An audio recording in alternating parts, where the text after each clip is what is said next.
வேங்கை வலையொலி உறவுகளுக்கு வணக்கம். ரொம்ப நாள் கழிச்சு சந்திக்கிறேன், மன்னிச்சுக்கோங்க.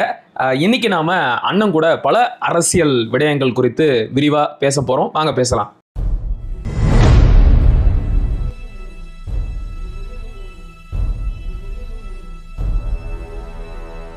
அண்ணே வணக்கம். வணக்கம் தம்பி. வணக்கம். ரொம்ப நாள் கழிச்சு வந்திருக்கீங்க. ஆமாண்ணே, அதாவது பழைய பெரிய சேனல் அதிபதி, அப்புறம் கொஞ்சம் அது மாறி இருந்தது. மீண்டும் ஒரு சேனலை தொடங்கி அதை பெரிய சேனலை வளர்த்து நல்லா போயிட்டு இருக்கு. எல்லாம் உங்க ஆசீர்வாதம். சிறப்பா போகுது. மகிழ்ச்சி. இந்த தேவையில்லாத உருட்டு தானே நல்லா வேணாங்கிறது, அதனால வாழ்த்துகள் அதுக்கு. சரி நன்றிண்ணே. விஜய் நேற்றைக்கு அவருடைய கல்வி விருது வழங்கும் நிகழ்ச்சியில ஒரு விஷயத்தை குறிப்பிட்டு பேசினாரு. இது வரைக்கும் ஊழலே பண்ணாதவங்களுக்கு ஓட்டு போடுங்க அப்படின்னு சொன்னாரு. மறைமுகமா நாம் தமிழர் கட்சிக்கு ஓட்டு போட சொன்னதா எடுத்துக்கலாமா? அப்படிதான் எடுத்துக்கணும். நான் இன்னைக்கு கூட இன்னொரு நேர்காணல்ல அதை சொல்லியிருந்தேன். மற்றவங்கள சொல்றாரு வண்டி வண்டியா கொண்டு வந்து இறக்க போறாங்க. கட்டாயம் இறக்குவாங்க, அதுல மாற்று கருத்தே கிடையாது. அவர் சொல்ற கருத்து சரிதான். இவர் வரலங்கிறதெல்லாம் ஒரு பெரிய பொருட்டு இல்லை. எப்படியுமே வண்டி வண்டியா தான் கொட்டிட்டு இருக்காங்க.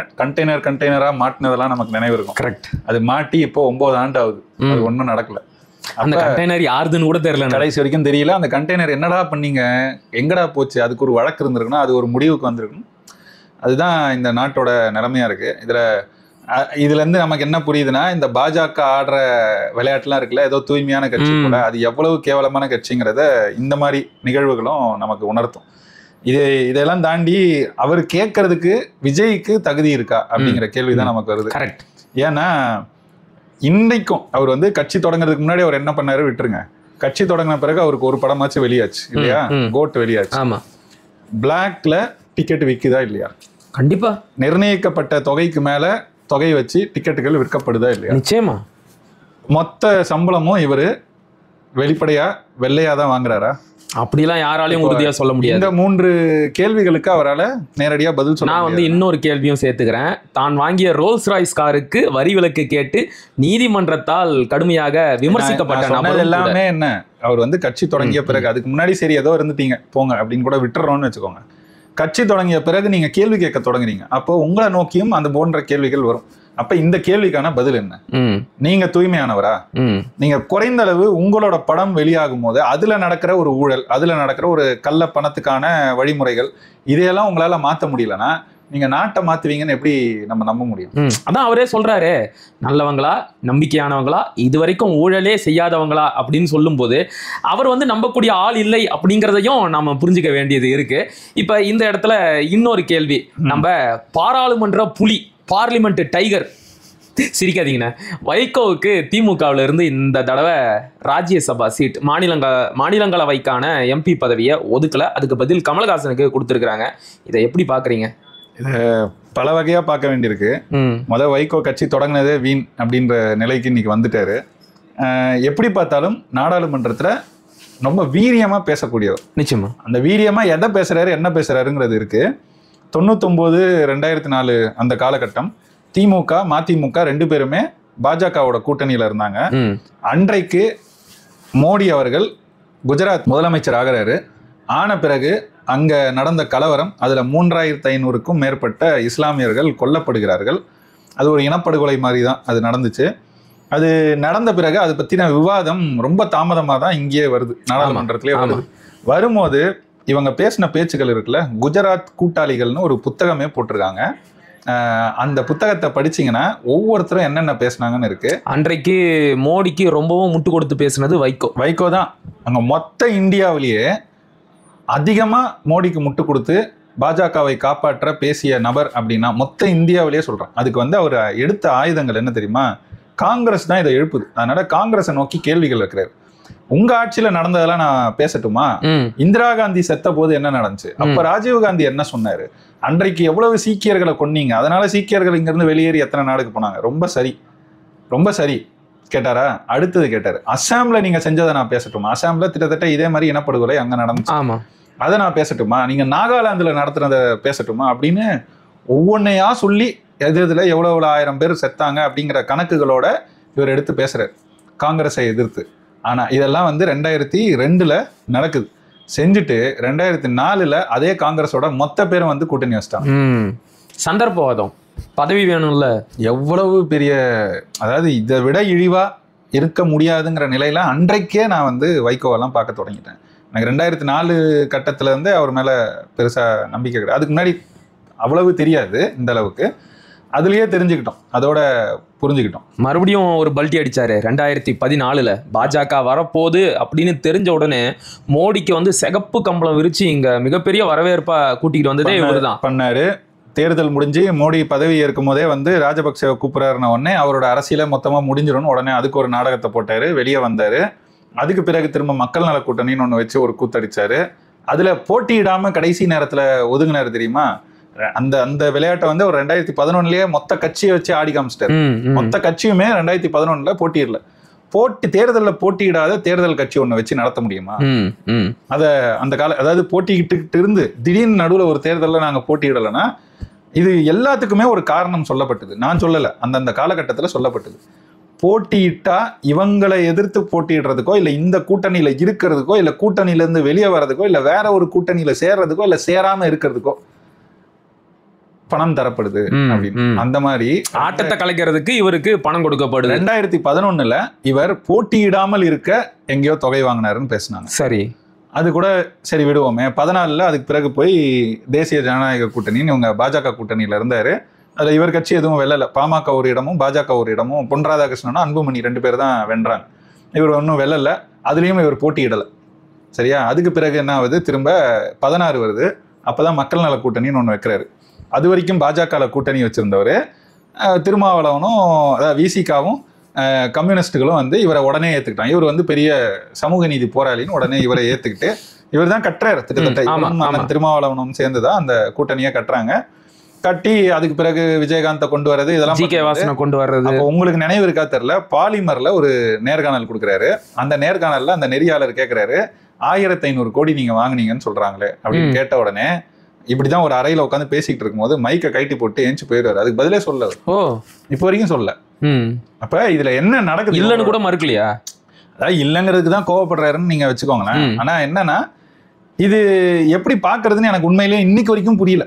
வைகோவை எப்படி இதெல்லாம் வச்சு கணிக்கிறது அப்படிங்கிறது எனக்கு புரிஞ்சதே கிடையாது. அதனால வீரியமா பேசக்கூடியவருங்கிறத தாண்டி அதுல உண்மை பேசுவாரா அப்படின்னா இல்லை. அதுக்கு ஒரே சான்று போதும். மக்கள் நல கூட்டணியில இருக்கும்போது சாதிக் பாட்சா இறந்ததுக்கு மு.க. ஸ்டாலின் தான் காரணம். அதற்கான சான்று ஆதாரம் என்கிட்ட இருக்கு, நான் வெளியிடுவேன்னு சொன்னாரு. 2016 தோத்துறாங்க மக்கள் நல கூட்டணி. 17 கடைசியில இருந்தே கொஞ்சம் கொஞ்சமா வந்து 18 முழுக்க கூட்டணின்னு அறிவிச்சிட்டாங்க. அந்த அறிவித்த போது அவர்கிட்ட இந்த கேள்வியை கேட்குறாங்க, நீங்க ஸ்டாலினுக்கு சாதிக் பாட்சா கொலையில பங்கு இருக்குன்னு சொன்னீங்களே, அதுக்கு உங்ககிட்ட ஆதாரம் இருக்குன்னு சொன்னீங்களே, வெளியிட போறேன்னு சொன்னீங்களே, எப்ப வெளியிடுவீங்கன்னு கேட்டா, இல்லைங்க என்கிட்ட ஆதாரம் இல்லை அப்படின்ட்டு திமுகலே போய் கரைஞ்சிட்டாரு. எம்பி சீட்டையும் வாங்கிட்டாரு. அதோட அவருக்கு இடப்பட்ட கட்டளை போலதான் நான் பாக்குறேன். பேச்சையே குறைச்சிட்டாரு. அதுக்கப்புறம் அவர் பேசுறதே ரொம்ப ரொம்ப அரிதிலும் அரிதா போயிருச்சு. இப்ப வைகோட அரசியல் வாழ்க்கை முடிஞ்சிருச்சு, அவ்வளவுதான். இதுக்கு மேல எப்படி இருக்கலாம்னு நீங்களே சொல்லுங்க. ஒண்ணு அவர் கட்சி அந்த அந்த ஒரு இடத்த அடையறதுக்கான வழியில இருக்கணும், ஒரு வலுவோட இருக்கணும். இன்னைக்கு சுத்தமா இல்லைங்கிறது தெரியுது. முழுக்க முழுக்க அது ஒரு சாதி கட்சியா மாறிடுச்சுன்னு அவங்க கட்சியில இருந்து வெளியேறின பல பேர் சொல்றாங்க. வல்லம் பஷீர் குறிப்பா சொன்னீங்கன்னா சொல்லிட்டே இருக்காரு, பல முறை சொல்லிட்டாரு. இன்னும் பல பேரும் சொல்றாங்க. கடைசியா கூட அவர் கட்சி தொடங்கினதுல இருந்து சாவு சாவு சாவு தான். அவர் கட்சி தொடங்குறதுக்கு அவரை வெளியேற்றுறாங்கன்னு உடனே நொச்சிப்பட்டி தண்டபாணி தொடங்கி ஒரு 5-6 பேர் அப்போ தீக்குளிச்சு இறக்குறாங்க. அதுக்கு பிறகு ஏகப்பட்ட பேர் செத்துருக்குறாங்க. கடைசியா கூட ஈரோடு கணேசமூர்த்தி இவர் கட்சியில தொடக்கத்துல இருந்து இவர் கூட இருந்தவர், திமுகவில இருந்து இவருக்காக வெளியே வந்தவர், உண்மையிலே ரொம்ப கண்ணியமான நபர்னு அறியப்பட்டவர், நல்ல நாடாளுமன்றவாதின்னு அறியப்பட்டவர். அவருக்கு கடைசியில் 2024 சீட்டு கொடுக்காம இவர் பையனுக்கு கொடுக்கணும்னு இவர் முடிவு பண்றாரு. முடிவு பண்ண உடனே கணேசமூர்த்தி என்ன ஆனாருன்றது எல்லாருக்கும் தெரியும் இல்லையா? அவரு பூச்சி மருந்து குடிச்சு இறந்து போன காட்சியை பார்க்குறோம். இன்னொரு தற்கொலையோட இவர் அரசியல் முடிஞ்சிருச்சுன்னு தான் நான் பார்க்குறேன். அவர் மகன் இதுக்கப்புறம் பெருசா எடுத்துட்டு போற அளவுக்கு திறன் இருப்பதாக நான் பார்க்கல. திமுகவை அண்டி எத்தனை நாளைக்கு திமுக சீட்டு கொடுப்பாங்க? உங்களால அவங்களுக்கு பலன் இருக்கணும். உங்களுக்கு ஒரு கட்சி, அந்த கட்சி வச்சு உங்களுக்கு ஒரு பலம், அந்த பலம் அவர்களுக்கு பலமாக மாறும் வரை தான் உங்களுக்கு இடம். அப்ப அது பலம் இல்லைங்கிற நிலைக்கு நீங்க வந்த பிறகு உங்கள் மகனுக்கு கூட எதுக்கு சீட்டு கொடுப்பாங்க? இந்த வாட்டி கொடுத்துருக்காங்க, 24 இருந்து 29 வரைக்கும் இருப்பாரு. இப்போ 19 கொடுத்த பிறகு 25 வைகோக்கு என்ன நடந்திருக்கோ கிட்டத்தட்ட அதே தான் 29ல் துரை வைகோக்கும் நடக்குங்கிறது என் கணிப்பு. ஆனா நேற்றைக்கு அவர்கிட்ட இதை பத்தி கேட்டபோது வருத்தமா தான் இருக்கு, ஆனா மாநில நலன் கருதி நாங்க அமைதி காக்குறோம் அப்படின்னு சொல்றாரு. அப்படி நீங்க என்னதான் பண்ணிடுவீங்க? சீட்டு கொடுக்கல அப்படின்னா என்னதான் பண்ண முடியும் உங்களால? இப்ப நீங்க குறிப்பிட்ட மாதிரி நாட்டின் நலன் கருதி மோடி வந்து இனப்படுகொலை செய்த போது ஏத்துக்கிட்டீங்களோ, அதுக்கு போய் சப்பக்கட்டு கட்டினீங்களா, அந்த மாதிரி ஏதாவது பேசிட்டு இருப்பீங்க. உங்களால தமிழ்நாட்டுக்கும் சரி தமிழ் மக்களுக்கும் சரி ஒரு பயனும் கிடையாது. நீங்க தமிழர்களை எய்த்து இவ்வளவு நாள் அதிகாரத்தை ஏதோ ஒரு வகையில அனுபவிச்சு ஒரு பயனே இல்லாத ஒரு அரசியல் வாழ்க்கைய வைகோ வாழ்ந்து இருக்கிறாரு. சரி, ஓகே, நான் இப்ப நாம பழைய வைகோவை விட்டுடுவோம், கமலஹாசன், அதான் புதிய வைகோவுக்கு வருவோம். இவர் வந்து எந்த வாரிசு அரசியலை எதிர்த்து தனி கட்சி தொடங்கி இன்றைக்கு திமுகவில் கரைஞ்சி ஒண்ணுமே இல்லாம போனாரோ, அதே மாதிரி தான் கமலஹாசன் அவர்கள் வரும்போது திமுகவை கடுமையா விமர்சனம் பண்ணாரு. வாரிசு அரசியல், குடும்ப அரசியல் அப்படின்னு எல்லாம் பேசினாரு. டார்ச் லைட்டா மன்னிக்கணும், ரிமோட்டை தூக்கி போட்டு டிவியை உடைச்சாரு. ஆனா இன்னைக்கு அவருடைய நிலைமை திமுக கிட்ட போய் ஒரே ஒரு மாநிலங்களவை உறுப்பினர் பதவிக்காக கெஞ்சி கொண்டு நிற்கிறார். இன்றைக்கு மாநிலங்களவை உறுப்பினராகவும் ஆக போகிறாரு. இதை எப்படி பாக்குறீங்க? இது மொத்தமா ஒரு அழிவு சக்தியா தான் இந்த மக்கள் நீதி மையம்னு ஒண்ணு வந்துச்சுன்னு தான் பாக்குறேன். இத 2-3 அளவுக்கு பில்டப் கொடுக்கணுமானு? ஆமா, அழிவு சக்தி. ஆமா, எதுக்குன்னு சொல்றேன், அப்பதான் உங்களுக்கு புரியும். இங்க மாற்று அரசியல் ஒண்ணு எப்பவுமே இருந்திருக்கு. நிச்சயமா அது வந்து அதுக்கு ஒவ்வொரு வடிவம் இருந்திருக்கு. ஒவ்வொரு காலகட்டத்துல ஒவ்வொருத்தர் இருந்திருக்கிறாங்க. நீங்க ரொம்ப முன்னாடி எல்லாம் விட்டுட்டு கடந்த 30 ஆண்டுல மட்டும் பாத்தீங்கன்னா ஐயா ராமதாஸ் முதல்ல ஒரு மாற்று அப்படின்னு பெருசா வராரு. அதற்கு பிறகு தனித்து மாற்றுன்னு வர்றது வைகோ தான் வந்தாரு. அது நான் மாற்றுன்னு ஏன் சொல்றேன்னா, திமுக அதிமுக இல்லை, அவங்க இல்லாம நாங்க வரோம்னு 91ல் ஐயா ராமதாஸ் முதல்ல போட்டிடுறாங்க. ஒரு எம்எல்ஏ தான் கிடைச்சாங்கன்னு நினைக்கிறேன், பண்டோட்டி ராமச்சந்திரன். அவர் ஏற்கனவே பின்புலத்தோட வந்ததுனால அவர் ஆகிறார். அதுக்கு பிறகு அவங்க கொஞ்சம் கொஞ்சமா வளர்றாங்க, அவங்க கூட்டணியில போறாங்க. அவங்க கூட்டணிக்கு போகும்போது இந்த மாற்றுன்னு வந்தாங்கள, அது அழிஞ்சிருது. தொடக்கம் அவர் தான் இந்த 30 ஆண்டுகள்ல. அவருக்கு அடுத்து பாத்தீங்கன்னா வைகோ வராரு. சரி, அவரு மாற்று தான் அப்படின்னு 91ல் ஐயா வராங்க. 96ல் அவர் கூட்டணிக்கு போயிடுறாரு. 96ல் வைகோ வராரு. அவர் அப்புறம் 98லேயே கூட்டணி போயிடுறாரு. 96ல் 3வது அணின்னு நிற்கிறாரு. அப்புறம் கூட்டணிக்கு போயிடுறாரு. அதுக்கு பிறகு ஒரு கால இடைவெளி கொஞ்சம். அதுக்கு பிறகு விஜயகாந்த் வராரு. வந்த உடனே உண்மையிலே அவர் வளர்றாரு. 2006 தனித்து ஒரு எம்எல்ஏ அவர் மட்டும். 2009 தனித்து தான் நிற்கிறாரு. அதில் வெல்லலை, ஆனாலும் 10 விழுக்காடு கட்சி வளர்ச்சி இருந்துச்சு. இதுவரை இந்த மாற்றுன்னு வந்த யாருமே அடையாத ஒரு வளர்ச்சியை அவர் அடைஞ்சு காட்டுறாரு. சரி, இவர் தான் அடுத்து, அப்போ இவர் ஆகிறதுக்கு வாய்ப்பு இருக்குன்னு பார்க்குற நிலை வரும்போது சரியா இவரும் 2011ல் அதிமுக கூட்டணியில் சேர்றாரு. அதை விட பெரிய தப்பா அடுத்து பாஜக கூட்டணியில் 14ல் சேர்றாரு. இது எல்லாத்த விட பெருந்தப்பா 2014 கூட்டணியில் சேர்ந்து அவர் அரசியல் முடிஞ்சே போச்சு. அதுக்கப்புறம் இப்போ இன்னைக்கு அந்த கட்சி எங்க இருக்குன்றதை நம்ம பார்க்குறோம். இப்படி இருந்துட்டு வந்த காலகட்டத்தில் தான் 2010ல் நாம் தமிழர் கட்சி தோன்றுது. 16ல் தான் போட்டியிடுறோம்னு அப்போவே அறிவிச்சாச்சு. இந்த கட்டமைப்பு வேலைகளை செய்கிறாங்க. 16ல் போட்டியிட தொடங்கின பிறகு 16 1.1 தான் இதோட முடிஞ்சிருவாங்கன்னு சொல்லும்போது மிக தீவிரமான களப்பணியில் 16க்கு பிறகு ஈடுபடுறோம். எல்லா போராட்ட களங்கள்லையும் நாம் தமிழர் கட்சி இருக்கு, எல்லா இடங்கள்லையும் நாம் தமிழர் கட்சி இருக்கு. அண்ணன் சீமானோட குரல் ஒழிச்சுக்கிட்டே இருக்கு. அப்படி இருக்கிற காலகட்டத்தில் தான் கமலஹாசன் கட்சி தொடங்குறாரு. 2017-18ல் தொடங்குறாரு. தொடங்கிட்டு ஒரே ஆரவாரம் அவர் தொடங்கும் போது யாரோ வராங்க, பெரிய இன்டெலெக்சுவல்ஸ் வராங்க அப்படின்னலாம் அது ஒரு பிரமிப்பை ஏற்படுத்திக்கிட்டே இருந்தாங்க. இன்றைக்கு விஜய் பின்னாடி எப்படி ஊடகங்கள் ஓடுதோ அப்படிதான் அன்னைக்கு கமல் பின்னாடி ஓடுச்சு. கமல் என்ன செய்தாலும் அது பெரிய செய்தி ஆகிட்டு இருந்துச்சு. அந்த காலகட்டத்தில் ரஜினி வேற வரன்னு சொன்னதுனால ரஜினி என்ன செஞ்சாலும் செய்தி ஆகிட்டு இருந்துச்சு.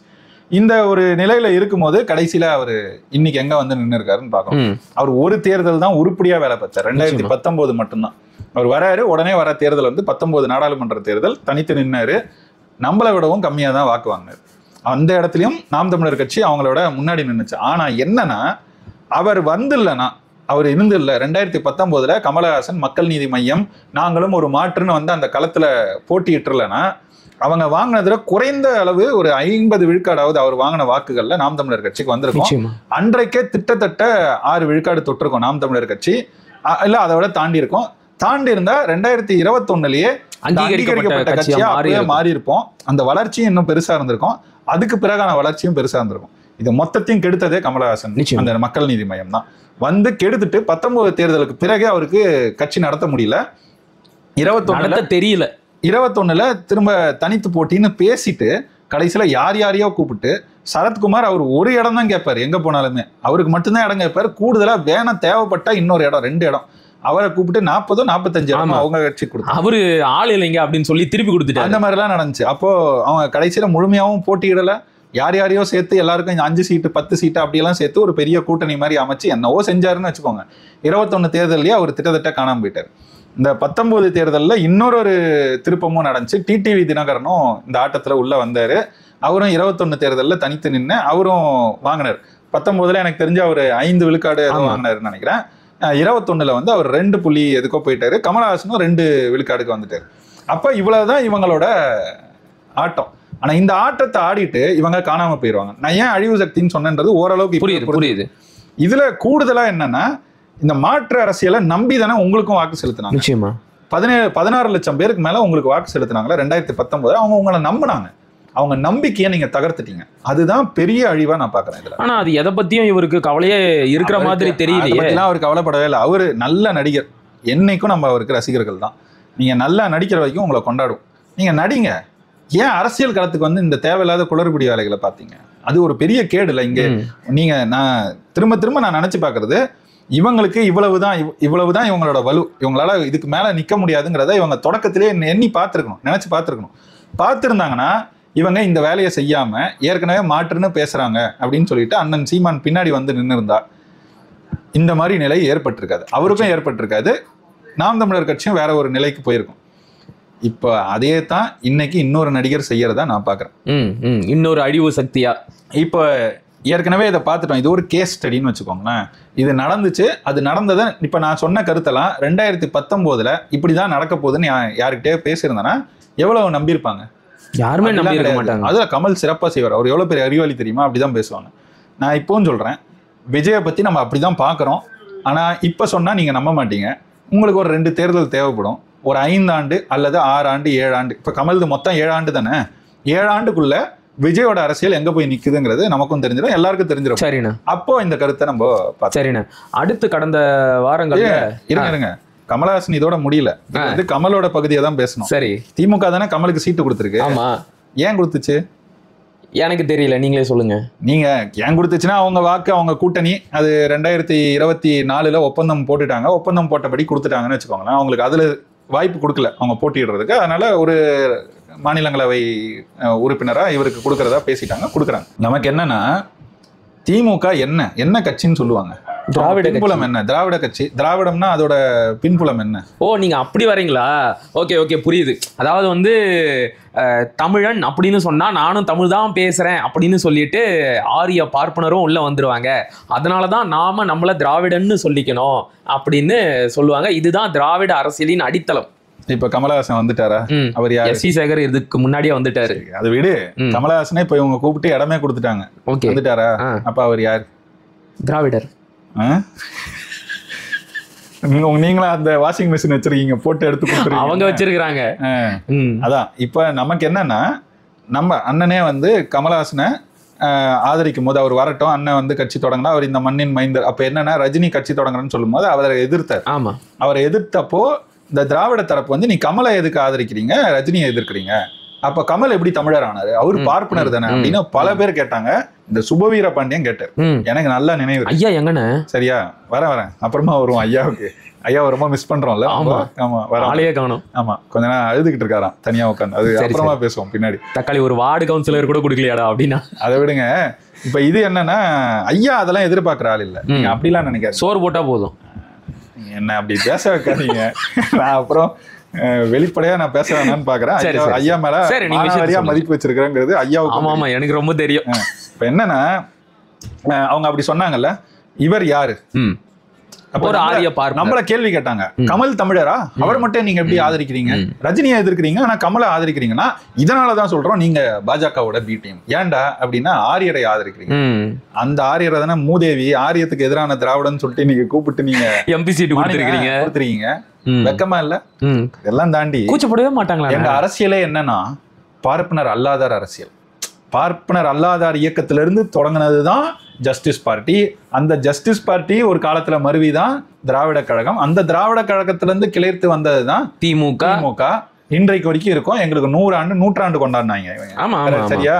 1916 தொடங்கப்பட்டதுன்னு அதுக்கு நூற்றாண்டு கொண்டாடினாங்க. இப்ப சுயமரியாதை இயக்கத்தோட நூற்றாண்டு கொண்டாடிக்கிட்டு இருக்காங்க. அடுத்தது இவங்க எல்லாத்துக்கும் கொண்டாடுறீங்கல்ல. நம்ம கேட்குற கேள்வியே என்னன்னா, பார்ப்பனர் அல்லாதார் அரசியல் தான் உங்க அரசியல் அடித்தளம்.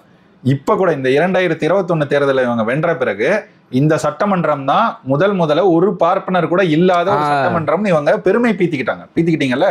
அப்போ உங்களுக்கு சட்டமன்றம் பார்ப்பனர் அல்லாத சட்டமன்றமா இருக்கணும்.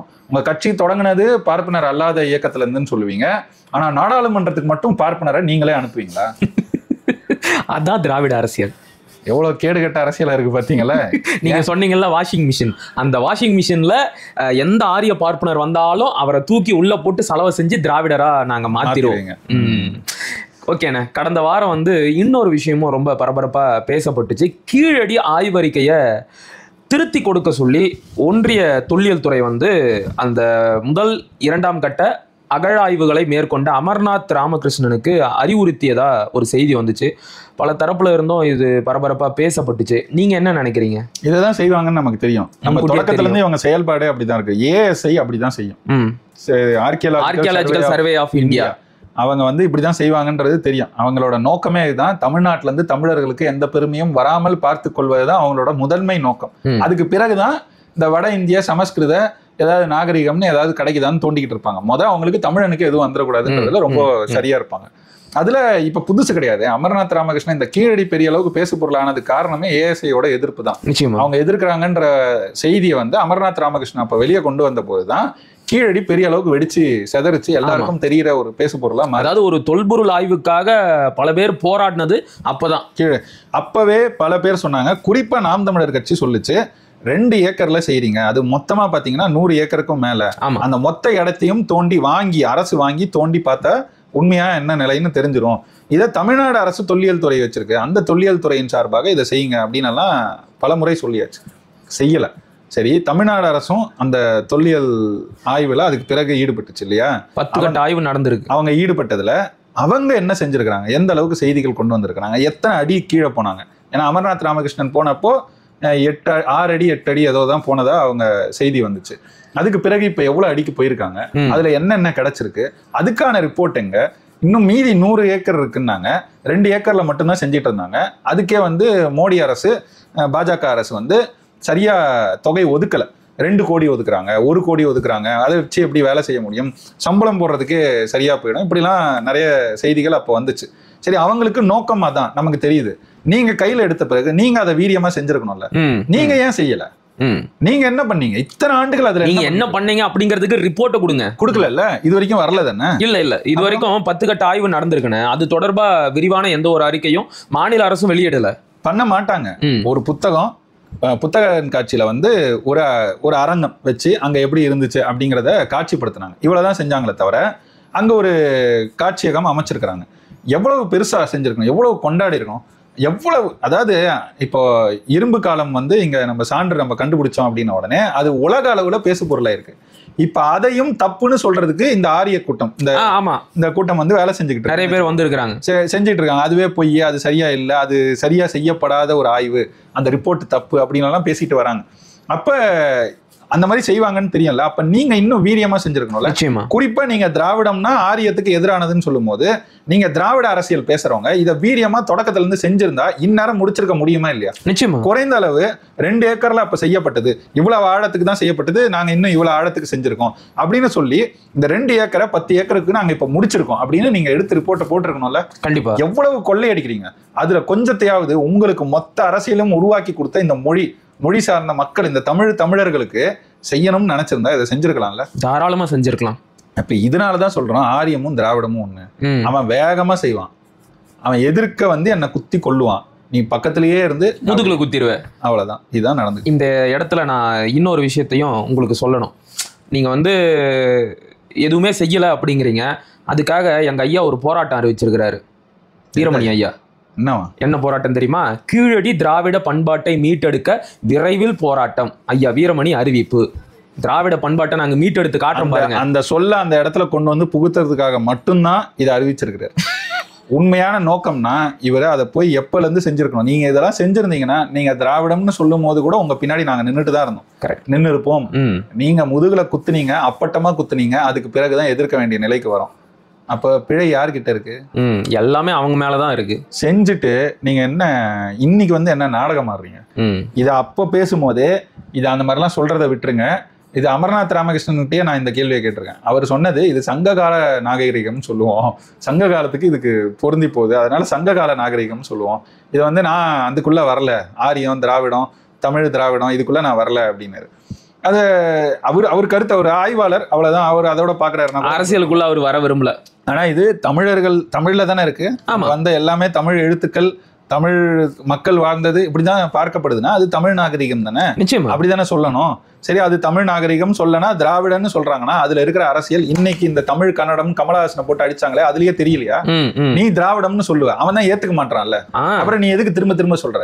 நீ திராவிடம் சொல்லும் போது கடைசியில இது திராவிட நாகரிகம்னா ஏதோ புரோட்டோ திராவிடியன் லாங்குவேஜ் ஒண்ணு இருந்துச்சு, அதுல இருந்தா தமிழும் வந்துச்சு, கன்னடமும் வந்துச்சு, தெலுங்கும் வந்துச்சு, மலையாளமும் வந்துச்சுன்னா அப்போ இது திராவிட நாகரிகம் சொன்னா ஏதோ புரோட்டோ திராவிட தமிழர்கள் இல்லைன்னு ஆகுதுல. அந்த நிச்சயமாதான் வேணான்னு சொல்றோம். நீ திரும்ப இவர் கொண்டு வந்து இதை செய்யறதுக்கு இதை அறிவிப்புக்கு காரணமே இது மட்டும்தான். இதான் உள்நோக்கம், வேற ஒண்ணுமே கிடையாது. இத மாதிரி இவங்க செஞ்ச போது RSS காரரான மாஃபை பாண்டியராஜன் அன்னைக்கு அதிமுக அமைச்சரா இருந்துகிட்டு சில நல்ல வேலைகளும் செய்தார் தமிழுக்கு, நான் இல்லைன்னு சொல்லல. செய்துகிட்டே இதை பத்தி அவர்கிட்ட கேள்வி கேட்ட போது அதிமுக ஆட்சியில இருந்த போது அது பாரத நாகரிகம் சொன்னார். ஆமா, அதை ஏற்கிறீங்களா? ஐயா வைரமுத்து வந்து திராவிட நாகரிகத்தின் தொட்டில் அப்படின்னு சொன்னாரு. அண்ணன் சீமான் கூட அதை கிண்டலா சொன்னாரு, ஏன் ஊஞ்சல் கட்டி ஆடுங்களேன். அதாவது இவங்க செய்யற எல்லா கேடுகட்ட வேலைகளுக்கும் இந்த திராவிட கூட்டம் துணை போறதுதான் நமக்கு வெறுப்பாகவும் எரிச்சலாகவும் இருக்கு. இதை தயவு செஞ்சு விட்டுட்டு கீழடி அகழாய்வை மாநில அரசு கிட்டதான் தொல்லியல் துறை இருக்க மிக சிறந்த அறிஞர்கள் இருக்காங்களே அவங்கள போட்டு ஒரு பெரிய குழு அமைச்சு வேகமா இந்த 100 ஏக்கரையும் முதல்ல இந்த 100 ஏக்கரோட முடிகிற செய்தி இல்ல. அதுதான் நமக்கு இதுல வெறுப்பா இருக்கு. அந்த ஆற்றுப்படுகை, வைகை ஆற்றுப்படுகையில இருக்கிற நாகரிக தொட்டில்கள் தான் இதெல்லாம் வச்சுக்கோங்களேன். அதெல்லாம் தேடி அடுத்தடுத்த இடங்களுக்கு நம்ம போகணும். நீ ஒரு இடத்தையே முடிக்காம இத்தனை 10 வருஷமா உட்காந்து அரக்கிக்கிட்டு இருந்தனா அப்ப எப்படி இது அடுத்தடுத்து எப்படி போவாங்க? நீ ஒன்னும் பெருசா செஞ்சிடல அப்படின்னு நீங்க சொல்றீங்கல்ல. இதுக்கு ஒன்னும் பெரிய செலவெல்லாம் ஆயிடாது. நீங்க கட்டி வச்சிருக்கீங்களே பல வீடுகள், இப்ப கூட யாரோ அவங்க கட்சியில அந்த தம்பி வந்து 300 கோடி கட்டியிருக்காருன்றாங்க. அந்த 300 கோடி கொடுத்தா மொத்த கீழடியை வாங்கி அதை அகழாய்வு செஞ்சு முடிச்சிடலாம். அப்ப உங்களுக்கு நோக்கம் இருந்தா செய்யலாம். சும்மா எல்லாம் ஒரு பில்டப்புக்காக தான் இதை செய்யறாங்க கிடையாது. அவங்களுக்கு நோக்கம் கிடையாது. அவங்களோட அரசியல் வந்து தமிழுக்கு எதிரானது. அதுதான் திரும்பவும் இதுல காமிச்சுக்கிட்டு இருக்கு. சரிண்ணே, அடுத்து ரொம்ப சர்ச்சையான ஒரு கேள்விதான், இருந்தாலும் பரவாயில்ல. ஜாதி பார்த்து தான் பர்சனல் அசிஸ்டன்ட் பிஏக்களை வச்சுக்கிறதா ஒரு செய்தி வந்திருக்கு. கருணாநிதியும் உதயநிதியும் இப்படிதான் வச்சுக்கிறாங்கன்னு சொல்றாங்க. உண்மையான அது சொல்றாங்க, அவங்க கட்சிக்காரர் தானே சொல்றாங்கன்னு சொல்லக்கூடாது. உங்களுக்கு விஷயம் தெரியல. இல்ல, அவங்க கட்சிக்காரர் தானே சொல்றாரு. ஆமா, சொன்னது யாரு? நானா? இல்ல, சொன்னது யாரு? சொன்னது அவங்க கட்சிக்காரர் தானே. ஆமா, கட்சிக்காரரா இருந்தவர். அந்த கண்டராவி குடிச்ச பேர்லாம் இங்க சொல்ல முடியாது. அதான் திருச்சியை சேர்ந்தவர் குழு. ஆமா, அந்த அவங்க கட்சிக்காரர் தானே சொல்றாரு. அப்ப நம்ம என்ன சொல்றதுக்கு இருக்கு? அவங்க அப்படிதான். இததான் நம்ம தொடக்கத்துல இருந்து சொல்றோம். சாதி ஒழிப்புன்னு பேசுமா, பகுத்தறிவை ஊருக்கு வைத்து பணத்தறிவை தனக்கு வைத்து அன்னைக்கே தான் காமராஜருங்கிற கண்ணதாசன் சொல்லிட்டு போயிட்டாரு. அப்புறம் என்ன? அவர் அப்படிதான். அதே நபர் வந்து என்கிட்ட ஒரு முறை தனிப்பட்ட முறையில சொன்னாருன்னு, நம்ம பள்ளிக்கல்வித்துறை அமைச்சரும் இன்னொரு நபரும், யாரு, திருச்சி சிவா இருக்கார்ல, அவரும் சந்திச்சு பேசிக்குவாங்களாம். பேசும்போது கருணாநிதி கேட்பாராம், என்னையா ஜாதிகாரன் ஒன்னா சேர்ந்து பேசுறீங்களா அப்படின்னு வாராம். ஏன் பேசக்கூடாதா என்ன? எனக்கு புரியலையே. நீங்க மட்டும் பார்த்து உங்க ஜாதிகாரனா தேர்ந்தெடுத்து உங்களுக்கு பர்சனல் அசிஸ்டண்டா வச்சுக்குவீங்க, முக்கியமான நியமிப்பீங்க. அதனாலதான் அந்த புத்தி. ஏன்னா நீ அப்படி வச்சுக்கிறதுனால, நீ வந்து உனக்கு தனி செயலர் வச்சுக்கிட்டா கூட உன் சாதிகாரனை வச்சுக்கிட்டதுனாலதான் 2 பேர் பேசிக்கிட்டா கூட அவன் ஒரே சாதினா ஓ சாதிகாரன் சேர்ந்து பேசிக்கிறியா அப்படின்னு கேட்கிற அந்த ஈன புத்தி வருதுல. அந்த புத்தி ஏன் வருதுன்னா நீ அந்த ஈன புத்தி கொண்டவன், அதனால உனக்கு வருது. முழுக்க அந்த சாதிய சிந்தனை வந்து ஓடிக்கிட்டே இருக்கு. தாத்தா செய்ததை பேரனும் செய்கிறார். நடுவுல அப்பா அப்படி செய்யலன்ற மாதிரி தான் நமக்கு செய்திகள் வருது. பேரன் செய்கிறார். ஏன்னா அப்பாவுக்கு வந்து பல பேர் இருந்திருக்கிறாங்க தனி செயலர்களா. நமக்கே கூட 1-2 பேரை தெரியும். அவங்களாம் அப்படி இல்லைன்றதுதான் என் அறிவுக்குட்பட்ட செய்தி. தெரியாது தெரிஞ்சாதானே தெரியாது. ஆனா அந்த கட்சியில இருந்து வந்த நபரே எனக்கு தெரியாதுன்னு சொல்ல, அவருக்கு தெரியாது. ஓகே, அதெல்லாம் தெரிஞ்சாதானே அதெல்லாம் பார்க்க முடியும். நமக்கு தான் எதுவுமே தெரியாது. சரி, எது எப்படியோ செஞ்சாரு, இப்ப பேரனுக்கு தெரியுது, பேரன் அத முன்னெடுக்கிறாரு, முத்திரை குத்தி இருக்கிறாரு கையில. ஆமா ஆமா ஆமா, நான் பார்த்திருக்கேன். இப்ப அத வந்து அடுத்த கட்டத்துக்கு நகர்த்துறாங்க, செய்யறாங்க. இதெல்லாம் வந்து அந்த கட்சியில இருந்து வந்தவரே சொன்ன தகவல்கள். சரி, ஆந்திராவோட துணை முதலமைச்சர் பவன் கல்யாண் வந்து இங்க இப்ப இந்த செய்தி பேசணும்னே ஆந்திராவுக்கு போற எல்லாம் ஒரே சொந்தக்காரங்க தானே, அதனால அது ஞாபகம் வந்துச்சு, அதனால அதை கேட்கிறேன். சரி, நம்ம ஆந்திர துணை முதல்வர் பவன் கல்யாண் அவர்கள் கடந்த வாரம் வந்து ஒரு தெலுங்கு லாபிய செஞ்சுட்டு போயிருக்கிறாரு. பாத்தீங்களா? பார்த்தேன். தெலுங்கு லாபிய செஞ்சாருன்னு நீங்க ஏன் சொல்றீங்க? இல்ல, நான் கேள்விப்பட்ட வரைக்கும் அது அப்படிதான் போகுது. உங்களோட பார்வை என்னன்னு சொல்லுங்க, நான் என் கருத்து அப்புறம் சொல்றேன். இல்ல, நான் அது கேட்கறதே அதுக்குதான். ஏன்னா அந்த கூட்டத்துல யாரெல்லாம் கலந்துக்கிட்டாங்கன்னு பாருங்க. சொல்லுங்க. அந்த கூட்டத்துக்கு வெல்கம் அட்ரஸ் அவங்க போட்டதை நான் படிக்கிறேன். வரவேற்புரை வந்து யாரு? அர்ஜுனமூர்த்தி. வரேன் இருங்க, அதுக்குள்ள நீங்க அடுத்து வந்து ஸ்பெஷல் அட்ரஸ் சிறப்பு பேச்சாளர்கள் யாரெல்லாம்னா அனில் கே ஆண்டனி, அப்புறம் அரவிந்த் மேனன், பொங்குலெட்டி சுதாகர் ரெட்டி, அப்புறம் நயினார் நாகேந்திரன், அப்புறம் தமிழிசை சவுந்தரராஜன், அப்புறம் ஓட் ஆஃப் தேங்க்ஸ் நன்றி உரை வந்து திருப்பதி நாராயணன், பொங்குலெட்டி சுதாகர் ரெட்டி, அரவிந்த் மேனன், அனில் கே ஆந்தனி.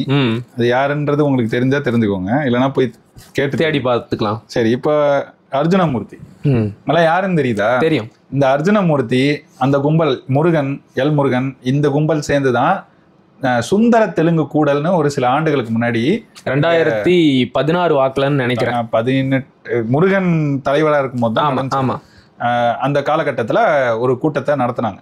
அது எதுக்கு நடத்தினாங்க?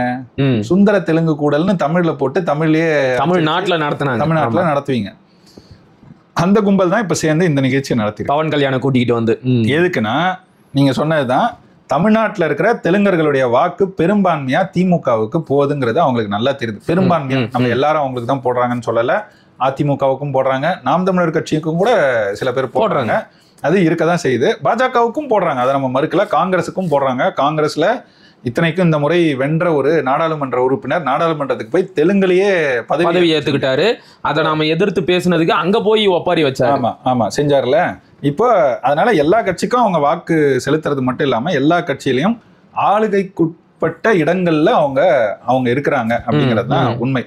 அப்ப பவன் கல்யாணம் கூட்டிட்டு வர்றது மூலமா இந்த தெலுங்கு லாபிய தங்கள் பக்கம் திருப்பி விட முடியுமா அப்படிங்கிற ஒரு முயற்சியில பாஜக ஈடுபட்டிருக்குன்றதான் செய்தி. அவரு சொன்னா இங்க இருக்கிற தெலுங்கர்கள் கேட்பாங்களா? அது தெரியாது.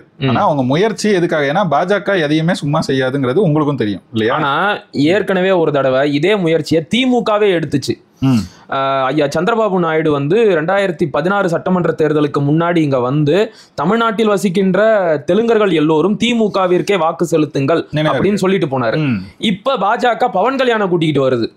சிறப்பு. அப்ப இப்படிதான் இங்க கேடுகெட்ட அரசியல் நடந்துகிட்டு இருக்கு.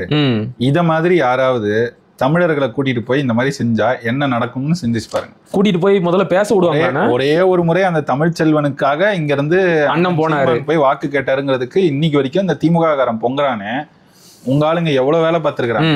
சந்திரபாபு நாயுடுவே வந்து கேட்டாரு. இப்போ உங்களை பார்த்து பவன் கல்யாணம் கூட்டிட்டு வந்து முதலமைச்சரை நீங்க கூட்டிட்டு வந்தீங்க, இன்னைக்கு துணை முதலமைச்சரை பாஜக கூட்டிட்டு வருது.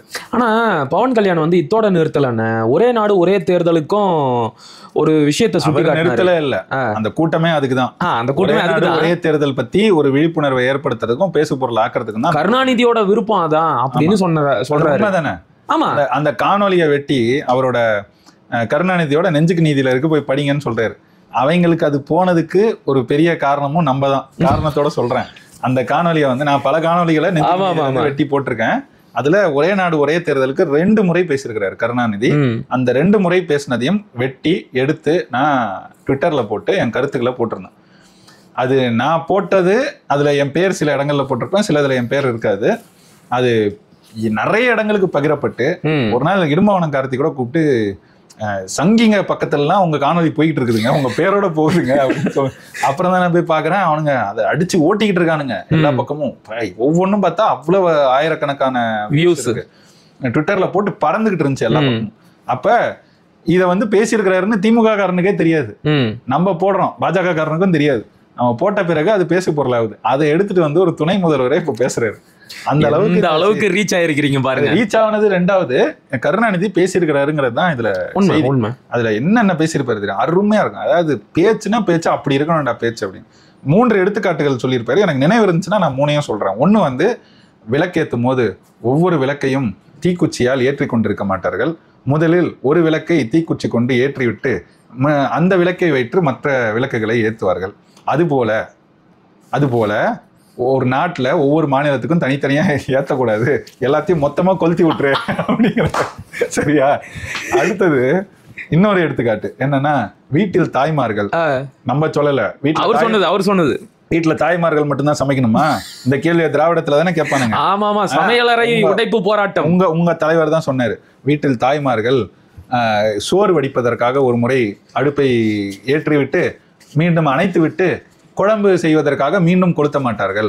ஒரு முறை ஏற்றிவிட்டு சோறை பொங்கிவிட்டு அதை இறக்கி வைத்து அதிலேயே குழம்பு கறி எல்லாம் சமைப்பார்கள் செய்வாங்க. அந்த மாதிரி மொத்தத்தையும் ஒன்னா போட்டு சமைச்சிரு, ஒரே நாடு மொத்த நாட்டுக்கும் போட்டு சமைச்சு விட்டுரு அப்படின்னாரு. இன்னொன்னும் சொல்லுவாரு தம்பி, எனக்கு மறந்து போச்சு. இந்த மாதிரி 3 எடுத்துக்காட்ட சொல்லுவாரு அவர். இதை சீமான் அண்ணங்கிட்டே நான் பேசி நாங்க ரொம்ப சிரிச்சிருக்கோம் இதை பத்தி. அதாவது எப்படி பேசியிருக்கான் பாடுறா அப்படி அவரு கூட. அப்படி இது வியப்பு தானே நமக்கு. நிச்சயமா எப்படி பார்த்தாலும் இது ஒரு பெரிய வியப்பு தான். இந்த மாதிரி பேசினது. இன்னொரு இடத்துல அவர் வந்து அவர் கட்சி சார்பா இதுக்காக ஒரு தீர்மானம் இயற்றி, அவரோட செயற்குழுலையோ செயற்குழுன்னு நினைக்கிறேன், ஒரு தீர்மானம் இயற்றி அதை வந்து அரசுக்கு, மத்திய அரசுக்கு, ஒன்றிய அரசுக்கு அனுப்புனதா இவரே பதிவு செஞ்சிருக்கிறாரு. நெஞ்சுக்கு நீதியில. இது எல்லாம் இவர் செய்த காலகட்டம் 1971. 53-54 ஆண்டுகளாவது இப்போ அவர் செஞ்சு, அவர் சொல்லி ஒரே நாடு ஒரே தேர்தல.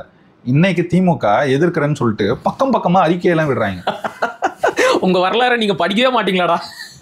இவனுங்களை என்ன செய்யறதுன்னு அப்பதான் நமக்கு கோவம் வருது. காட்டுறேன் பாருங்க, கருணாநிதி என்ன பேசினாருங்கிறது அந்த காணொலியை போட முடியாது. போட்டா கலைஞர் தொலைக்காட்சி சார்பில் அவனுங்க அடிச்சு நம்ம சேனலை தூக்கிடுவானுங்க. அதனால அதை போடல. திமுக இப்ப எப்படி முட்டு கொடுத்தா அதுக்கு வருதுங்கிற அந்த அறிக்கையை மட்டும் காட்டுறாங்க. அது மட்டும் இல்லாம ஒரு உண்மையான உருப்படியான ஒரு கருத்து, இதுக்கான எதிர்கருத்து ஒரு நல்ல பொறுப்புல இருந்து வர ஒருத்தர்கிட்ட இருந்து வந்திருக்குன்னா அது வந்து முன்னாள் இங்க டெல்லி உயர்நீதிமன்ற நீதிபதி ஏபி ஷா அவர்கிட்ட இருந்து வந்திருக்கு. அவரு என்ன சொல்றாருன்னா, ஒரே நாடு ஒரே தேர்தல் திட்டம் கூட்டாட்சிக்கு எதிரானது, அரசியல் சாசனத்தின் அடிப்படைக்கு எதிரானது. மேலும் இந்த மசோதாக்கள் சட்ட சிக்கல்கள் கொண்டதாக உள்ளது.